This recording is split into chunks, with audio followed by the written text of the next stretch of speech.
दहेज की भैंस। अरे लता बहू आ गई, दरवाजे में है। कोई आरती की थाली लाओ। अरे गुड़िया भाभी दरवाजे पर खड़ी है, जल्दी आओ। घर पर शादी के बाद लता की पहली विदाई थी। वो ससुराल आती है।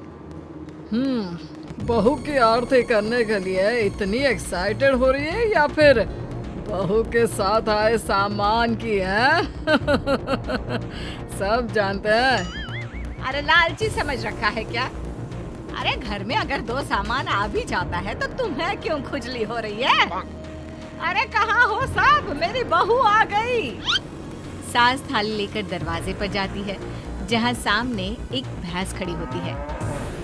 माँ, भाभी तो है नहीं, भैंस है। बोलो तो कर दे आरती। भैंस? भैंस कहाँ से आ गई? तभी लता आ जाती है। वो क्या है ना, पापा ने कहा है कि जा रही हो तो भैंस भी ले जाओ, वहाँ ससुराल में लोगों को दूध दही का फायदा हो जाएगा ना। तो ले आए हम। अरे वाह, कहाँ तो बूंद बूंद दूध के लिए तरसते थे, अब तो नदियाँ बहेंगी नदियाँ। लेकिन ये भैंसिया खड़ी कहाँ होगी? रुको, तुम्हारे ससुर से पूछते हैं। सास अंदर बैठे ससुर को आवाज देती है। आज ही सुन रहे हो? बहू का ये सामान कहाँ रखना है और ये कहाँ रहेगी? ससुर जिसे पता ही नहीं कि दरवाजे पर भैंस खड़ी है। अरे करना क्या है, वो ऊपर का कमरा ही तो बनवाया था ना, वहीं रहेगी और कहाँ जाएगी? हैं? ऊपर के कमरे में रखे? अरे लेकिन इतना ऊपर चढ़ेगी कैसे? तो पैरों से, और क्या पंख उगाना है? बड़ी ही गंवार औरत हो तुम। और अब बहू आ गई है, जल्दी से अंदर ले आओ आरती करके, हम नहाने जा रहे हैं। बाहर आए तो नाश्ता मिल जाना चाहिए, फिर मिलते हैं बहू से। ये बोलकर ससुर तो चले जाते हैं, लेकिन सास सोच में पड़ जाती है कि भैंस को ऊपर पहुंचाए कैसे।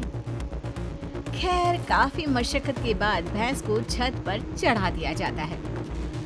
हाय रे, न जाने कैसा ससुराल मिला है। एक तो 3 तल्ले ऊपर कमरा दिया है। सोचा था कि खुली छत है, रोमांटिक माहौल बनेगा, लेकिन नहीं, यहाँ तो मेरी भैंस ही खड़ी करती। अब सारा दिन सारी रात इसी के गोबर की मैं कमरे में माहौल जमाएगी। अरे रोती क्यों हो? जानती हो ना, घर में पापा का ही राज चलता है। अरे मुझे खुद समझ में नहीं आ रहा कि कैसे पापा ने ये भैंस छत पर चढ़वा दी। खैर चेंज कर लो, नीचे चलते हैं नाश्ता करने, हमें बहुत भूख लग रही है। सभी नीचे आते हैं नाश्ते के टेबल पर। और बताओ बहू, घर पर सब कैसे हैं? पिताजी को बोलते तो वो भी आ जाते, इसी बहाने मुलाकात हो जाती। और वो भी देख लेता कि कितनी शानदार व्यवस्था की है हम लोगों ने तुम्हारे रहने की। कमरा पसंद तो आया ना बेटा? हाँ पापा जी, बहुत। लेकिन वो भैंस। कौन सी भैंस बहू?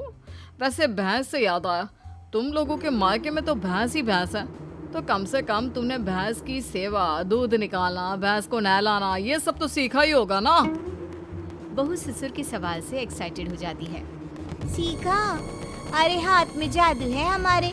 भैंस को देखते हैं कि वो दूध देना शुरू कर देती है, और नहलाने का तो ये है कि अगर हमने भैंस या नहला दी ना पिताजी, तो फिर वो भैंस नहीं रहती। हाँ। क्या बात है? फिर क्या बन जाती है? बकरी? चुप। मतलब कि हमारे हाथ में इतना जादू है कि भैंस भैंस नहीं, रंग खिल कर ना उसका बतख की तरह सफेद हो जाता है। अरे 1 घंटे में 75 भैंस नहलाने का रिकॉर्ड हमने बनाया था जी एक बार। हाँ, ये सब तो ठीक है बहू, वैसे भैंस दूध कितना देती है? बहू फिर शेखी में आ जाती है। वैसे तो क्या है ना माँ जी, देती तो सिर्फ 4 किलो सुबह और 4 किलो शाम को, लेकिन जब मैं दूध निकालने बैठी हूँ ना, तो प्रेशर में 10 किलो सुबह और 10 किलो शाम को देती है। बस फिर क्या, ये सुनकर ससुराल वाले इम्प्रेस हो जाते हैं। ससुर सोच लेते हैं कि इतनी गुणी बहू मिली है तो भैंस तो लाना बनता है। फिर क्या, अगले रोज ससुर दरवाजे पर भैंस खड़ी कर देते हैं। बहू, अरे ओ बहू, देख तो मैं क्या लेकर आया हूँ। तभी बहू एक बाल्टी दूध लेकर आती है। क्या बात है बहू, बाल्टी भरकर दूध कहाँ से आ गया? वैसे देख, दरवाजे में मैंने तेरे लिए एक तोहफा रखा है। बहू दरवाजे पर जाती है जहाँ एक भैंस खड़ी होती है। ये क्या पिताजी, एक और भैंस? एक और नहीं बहू, एक ही है। इसे बाहर ना एक शेड बनाकर खड़ा कर देते हैं, क्या कहते हो? हाँ हाँ पिताजी सही कह रहे हैं, क्यों नहीं। वैसे भी ऊपर ना अब जगह कहाँ है, वहाँ तो। बहू बात पूरी करती कि सास आ जाती है। बहू ला दे बाल्टी, मैं आ रही हूँ। सास बहू से दूध की बाल्टी लेकर चली जाती है और बहू नई भैंस की सेवा में लग जाती है।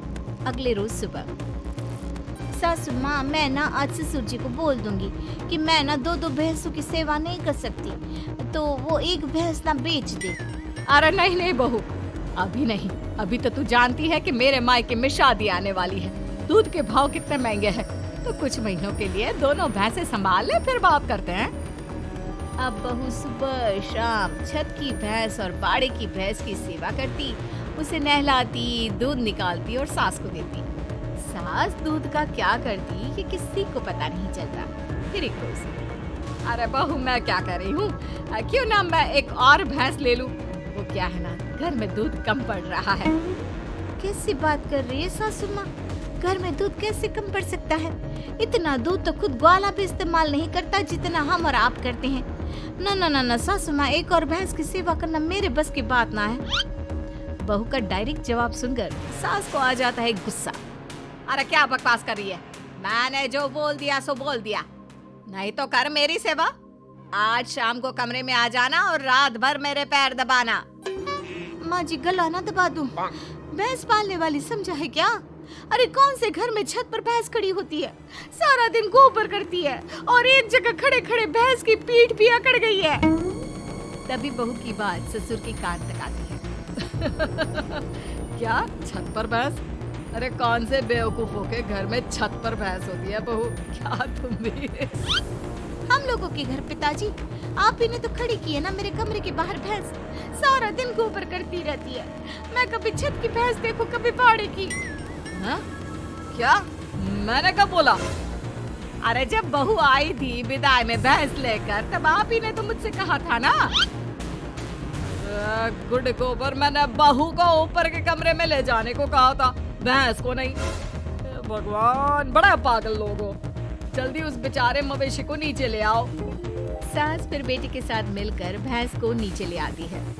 मुझे पता होता कि छत पर भैंस है तो मैं ये दूसरी भैंस कभी ना लाता। पर माँ जी को तो पता था ना, उन्होंने आपको नहीं बताया। वो तो तीसरी भैंस भी लाने की बात कर रही है। अरे वो तो मैं दूध बेचने का बिजनेस करने की सोच रही थी, इसलिए। सासू माँ प्लीज ऐसा कुछ भी ना सोचा करे।